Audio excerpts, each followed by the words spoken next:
एक समय की बात है। सूर्यगढ़ नाम का एक विशाल राज्य था। वहां के राजा वीरेंद्र सिंह अपने न्याय, दया और बुद्धिमानी के लिए जाने जाते थे। उनकी एक ही बेटी थी, राजकुमारी सौम्या। सौम्या बचपन से ही चंचल, होशियार और दयालु थी।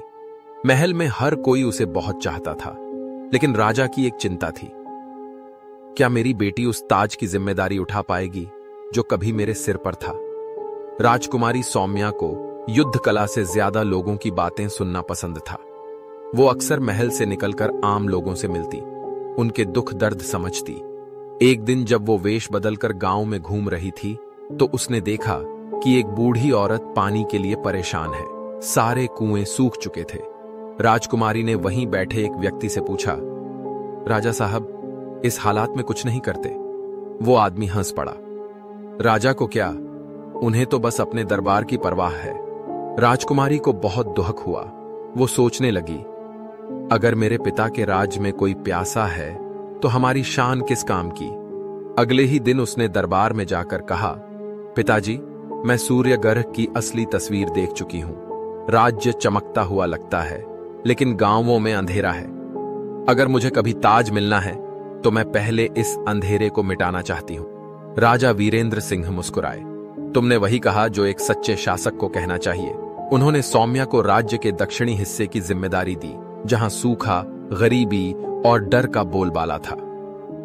राजकुमारी ने महल के गहने बेचकर तालाब खुदवाए, लोगों को रोजगार दिया और हर गांव में शिक्षा और चिकित्सा की व्यवस्था की।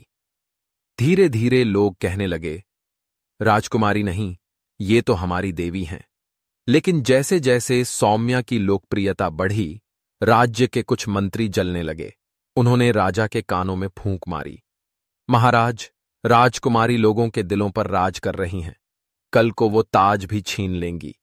राजा को थोड़ा संदेह हुआ। उन्होंने सौम्या की परीक्षा लेने का निर्णय लिया। एक दिन उन्होंने सौम्या को बुलाकर कहा, मेरी बेटी, तुम्हारे सामने 3 मुकुट रखे हैं। एक सोने का है, दूसरा हीरे का और तीसरा मिट्टी का। बताओ, कौन सा मुकुट तुम्हें अपने सिर पर पहनना है? पहला राजकुमार बोला, सोने का मुकुट सबसे योग्य राजा के सिर पर शोभा देता है। दूसरा बोला, हीरे का मुकुट, क्योंकि वो चमकता है और दुनिया को रोशनी देता है। राजकुमारी सौम्या ने मिट्टी का मुकुट उठाया और बोली, यह मिट्टी मेरी जनता की है।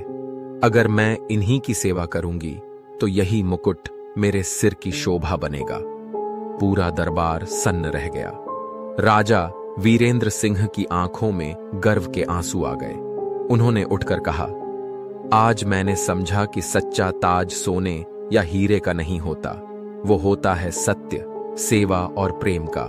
आज से सूर्यगढ़ गरास्को महारानी होगी राजकुमारी सौम्या।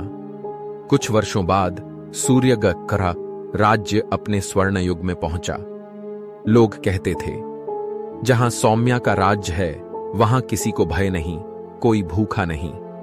राजकुमारी सौम्या ने अपने शासन में न केवल प्रजा का जीवन बदला, बल्कि लोगों के दिलों में यह विश्वास जगा दिया कि एक सच्चे शासक की पहचान उसकी शक्ति नहीं, बल्कि उसकी नीयत होती है।